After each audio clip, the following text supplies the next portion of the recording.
ở Tây không nè, thấy không? Đứng ăn phở, đứng xếp hàng ăn phở.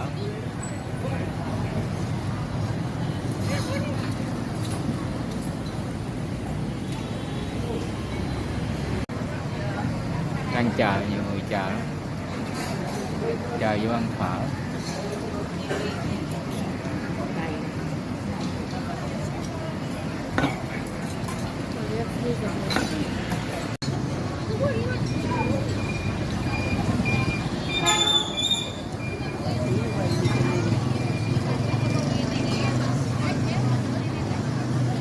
Đây tô phở tái ở quán phở Lý Quốc Sư, khu phố cổ Hà Nội nè, 65.000 tô. Đây thịt bò tái cái đó nè.